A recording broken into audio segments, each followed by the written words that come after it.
Welcome back. We're here with Jesse Lemus, owner of Latinos Market. Jesse, tell us a little bit about your background, where you come from, and all about the business. Let's start from the beginning. Where do you come from? My mom is from El Salvador and my dad's from Guatemala. Specifically, my mom is from San Salvador and my dad's from a small town named Hualan in Zacapa, Guatemala. And I was born here. So in 1990, my dad came from the States. He was there for like a year and then he came to Canada. And then my mom came in 1990 as well. My uncle had been living here for already 5 years. As most Salvadorians, most of them left during the Civil War. So then my mom came here and just thinking, I'm going to come here for just 1 year, make a little bit of cash, a little bit of money, and go back home. Like everyone else. Like everyone else thinks, yeah. But once she came here, she realized it's not as easy as it had been planted to her. And then she met my father. And voila, I'm here. I was born. So they met here. They met here, which is interesting because most families already come with their partner and their kids. But my parents were single and they met here. And I think that also brought them together, right? Because there weren't as many people available like that, and not many Latinos either, right? Yeah, back in the day, like I can't imagine many people from Latin America living here, right? Yeah, so nowadays you go to any supermarket or any establishment and you hear Spanish all the time. But back in the day, I remember like hearing someone speak Spanish, you would turn your head and be like, "What? You're Latino? You speak Spanish?" Yeah. So things have really changed, and then when I had to go to kindergarten, I remember that I had difficulty speaking English because even though I was born here, at home I was only immersed in Spanish. So everything was Spanish. The music was in Spanish. Church used to be in Spanish. All of my family's friends spoke Spanish. When we used to travel, we went to Spanish-speaking countries. So until I was in kindergarten, I was really exposed to speaking English for like the first time. And I wasn't at the level that I should have been or at the same level as my peers. So I had to do additional activities and homework to be at par with everyone else. And then my mom, with her broken English, she would help me learn English, which I find very curious. But from a young start, that helped me a lot to learn and understand that anything you propose yourself, you can accomplish it. And I think many people learn that later on in their life, but I learned that at a very young age, and that sort of helped me always achieve lots of goals that I have. Jesse, how is it been like growing up here, going to school like as a kid? What struggles or what barriers did you find? So we grew up in East Kildonan, which actually, in my opinion, it's an area of Winnipeg that has a lot of Latinos. And even later on in life, when I was an educator, I remember going to schools in different areas and there weren't many Latino students. But anytime I would go to Miles Mac or Kildonan East, there was a huge Latino student base there. So I can say, and I'm pretty sure that East Kildonan is probably one of the most populated areas in the city with most Latinos. Just in my street, I remember there being like maybe 6 families of Latin American descent. So there were other Latinos in my classroom, even with the same last name, which would be funny because if one of us didn't go to school, they would call both families because they thought we were the same family because we had the same last name. Yeah. But back in the day, I still experienced a little bit of discrimination and racism because, again, we were different because we spoke a different language. We had different customs as well, different traditions. Back in the day, everyone would only take a sandwich to school, Yeah. I would maybe take a burrito to school. So that was different. But later on with the years, I didn't feel any discrimination or racism. But of course, when they're kids and they see that you're a little bit different or you speak a little bit different, is when you can be exposed to those type of situations. Okay. And I heard that you study at the U of M. Yes. And what led you to study there? Or Well, again, my mom, both my parents, but especially my mom would always be like, okay, if I came to this country, I need you to give me your certificate that you have graduated, that it's been, que ha valido la pena, that it has been worth to come to this country and sacrifice my language, my family, my traditions. And that's something that always stuck to my head as well, that my parents did a lot of sacrifice to be in this country, and I need to make sure that I'm making them proud and that all the work that they did was worthwhile. So then I decided to go to U of M. I didn't know exactly what I wanted to study. I think at that age, when you're 17, 18, you're not really sure. You might have an idea of what you want to study, but there's lots of interest at that age. So then I did my BA, my Bachelor of Arts, at U of M, and then I went into education, and then I graduated, and then I started my first job as a French teacher at Glen Lawn, and then I did a little bit of Spanish, and then I did grade 1. okay. So I specialized in senior years. But as a teacher, if you're able to show the principal or the school that you have the capacity or the ability to teach another subject that you're not specialized in necessarily, they give you that job. So obviously I spoke Spanish, and then that's when I was working at Earl Grey School as a grade 1 Spanish immersion teacher. But at the same year is when I opened my business. Back in 2017. okay. Yeah. So that's when Latinos Market started. That's when Latinos Market started. Yeah. Amazing. So tell us a little bit about the background of the business. How did it start and everything? I come from a family that's, especially from my mom's side as well, that loves to do business. I always tell the story how in El Salvador, my grandma used to have a large finca, like a large farm, a lot of land. And it was a very fructiferous land because it had everything: oranges, mangoes, limes, plantain, everything you could think of was there. So my mom comes from a family of 8 brothers and sisters, so a large family. But of the 8, my mom, I think, has been the most visionary in the business, because she would cut, for example, that fruit and sell it in a small container at the front of her house. Or there's something very popular in El Salvador named chocobanano. So it's a frozen banana, and it's dipped in chocolate. So she would sell that. And with that money, she would be able to go to private school, because she didn't want to go to public school. She wanted to go to a private school. Oh, yeah, for sure. So, but what I admire is that from a young age as well with her, she was like, okay, my family can't afford private school. What can I do as a child to be able to buy, if I want un estreno, as we say in English, or a brand new clothing for Christmas, for example. If I want to go to private school, what can I do to achieve that goal? So from a young age, she would do that. And then coming to Canada, she saw the opportunity as well to be her own boss. And my dad did as well. So they had a landscaping business for 17 years. And I was never a huge fan of that type of business, but I acknowledged that it was a good business and that it helped feed the family. And I could see the transition in my family, where they started in an apartment, and then they bought their first home, having their first car, having their first business. And I could see how with their hard work, how we could achieve larger economic goals that we had as a family.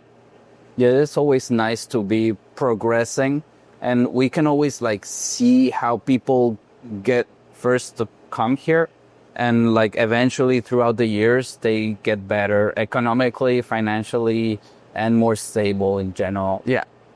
So I was able to see that, and that helped me as well. See that anything that you propose yourself, you can achieve it. And later on, there was a business already established named Mercadito Latino back in Henderson Highway. And when my grandparents were living, my mom used to send a remesa, back home, send money monthly for medicine and any medical bills that my grandparents may need to pay. And she spoke with the owner, and the owner was selling the business. And the owner already knew that my mom wanted to open her own business. So then he shared that information with my mom, and then my mom shared that information with my father and myself. And my sister was only 5 years old, but she was already born. And I told my mom, I support you 100%. Let's do this. I know we can do this. This is your dream, to have a small little restaurant. And my dad was a little bit skeptical at first. He loved mowing the lawn and, being in the nature outside. He was used to his business. Yes. But my mom was like, she was getting tired of that. She didn't like that. So she preferred to be in the kitchen doing her tamales and pupusas. And so in June 2011 is when that purchase was done, and the transition of the previous owners to my parents. And it became a very successful business. And then the spot where we originally were was again becoming too small for us. And then we ventured on to looking for different places. And then we had a client who was also a friend of ours who had a restaurant. And then she decided to sell her restaurant. And then my parents bought that restaurant. They literally bought it on a Friday. And next Friday, it was operating as Mercadito Latino. Okay. So that's the business with your parents. That's the business with my parents, where I worked there until 2017, which is when I opened my own business. And you decided to go on your own? And where did Latinos Market started? What was the location first? So we come from a family that's very headstrong, and again, everything that we want to achieve, we know that with hard work we can achieve it. And at that point, the business was doing so well, but I realized that they were mostly focusing just in the restaurant business. And then a lot of people wanted just to buy groceries, because they might like go into restaurants, but they won't go to a restaurant every week or every month. Maybe just a casual thing. They want to be able to recreate those dishes back at home, or to their recipe or to their liking. So with the money I was making as a waiter there at the restaurant, I saved that up a little bit, and then I bought my own business. And it was a liquidation store, actually. And then I just switched the name, and then I didn't sell any more liquidation items. I started to sell Latin groceries. And my parents didn't know about it, actually. I tried to keep it a secret as much as I could. Obviously, the secret didn't last long. But because I was a little bit fearful, I guess, to start something on my own. But at the same time, I was like determined to do it. And I had gained a lot of knowledge already with my parents. And I didn't want to compete with my parents either. I knew that they were doing a restaurant mostly, and I was not interested back in the day in doing a restaurant. So I didn't see there being any problem. And then the first month, especially my mom was a little bit upset with me because she felt that I had abandoned her, because at first when I was 17 years old, I told my mom, 100%, I'm here for you. I'm going to support you.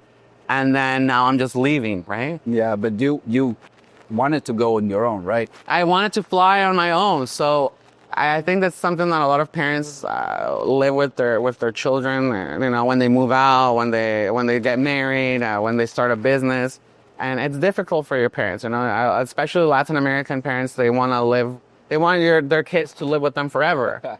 And 100% I can relate to that. So, and you know, here, like the custom here in Canada is it's not like that. And I still to this day always think about my parents. You know, I feel like Latin children have that responsibility in their head that how am I supposed to take care of my parents as well in the future. But yeah, I did that in 2017, that same year, because as graduates, you don't know if you're gonna find a job right away. Yeah. And I was fearful that I wasn't gonna find a job right away, but I did find a job right away. And at the same time, I started my own business. And that year where I taught high school and then elementary, I had to make a choice if I wanted to continue being a teacher or if I wanted to continue focusing on my business. And I made the choice to stick to my business. Now, you thought that you had a future here. The business was there. The money was coming in. And you have the venue already, right? Yes, that's right. So I started right in Osborne, actually a block from where we are now. Then I ventured into a restaurant named Bocados that was in the same building where I was living. And then I also opened another location on Portage Avenue at the King's Theater, which my parents told me since the beginning, this place is too big. But then I'm rebellious and I wanted to put my store there. And it worked very well for many years, like 6 years on Portage Avenue. And then I opened other stores in the country. So I opened a store in Brandon, I opened another store in Regina, and another store in Saskatoon. But then I started to realize that it was a lot of work, especially for me, because I was the sole owner of all 4 stores. And it was a lot of work for me to be traveling weekly to Brandon, to Regina, and to Saskatoon. And on top of that, I heard that you have other projects like going at the same time, right? Yes, and then I with other friends and peers, we started a non-for-profit named Latin Roots in 2019, actually. And I was really proud, and I'm still very proud of the group because the original board consisted of Canadians of Latin American descent and new immigrants to Canada of Latin American descent, all professionals and all under 30 years of age. So we were really bringing something new to the table. And with a lot of work over the years and a lot of effort, the group and the non-for-profit has been able to grow, and now a lot of people recognize us. And they've seen all the work that we're doing, and that also has helped us build community, which is something that I'm very strong. As I shared with you since the beginning of this interview, I didn't speak much English, and I struggled a little bit, and we all have some struggles in our life. Yeah. But if you can find someone in your community that can give you that hand, I think why not? It's really important for me to give back to the community, because the community has helped me. This is a niche type of business. We're selling Latin American products. A lot of our clientele is Latin American. And I know lots of people, for example, own restaurants, and they share with me that their clientele is not necessarily majorly Latino. But in my business, majority of our clientele is Latino. So that to me speaks a lot, because it's Latinos that are maintaining this business, that are supporting this business. And I'm very thankful to the community. So my way of giving back to the community is by helping others that may need some of my help or some of my support, sharing ideas. Maybe someone else has an idea. Let's try your idea as well. I want to give an opportunity to other people that they can shine and they can grow. But I think that's what it's all about. Especially you growing up here, the struggles that you have to face and cope with, and that eventually you have to overcome, right? Yes, that's right. So yeah, I'm very busy with the businesses. Now I sold other stores. I closed the one on Portage, and the space here is a lot smaller. But again, I'm a visionary person, and here we're able to sell food. We have a small little patio out there, And I think I'm more happy now because there's less stress, and I'm not looking to become the richest man in Manitoba. I wanted to just work and show my culture and my tradition. And every day of my life, I find that I'm an ambassador of the cultures that we have in Latin America through our non-for-profit and through our business as well. So I want to thank everyone who has supported. And if you haven't been here yet, I hope to see you soon. We have lots of events coming up this weekend too. And you're not only supporting me, but you're supporting the Latino community. Amazing, Jesse. Well, it was nice having us here. Thank you. Thank you. And if you haven't come to Latinos Market, you should come. There's plenty of stuff from back home. Back from Latin America. And, thank you for watching. Gracias.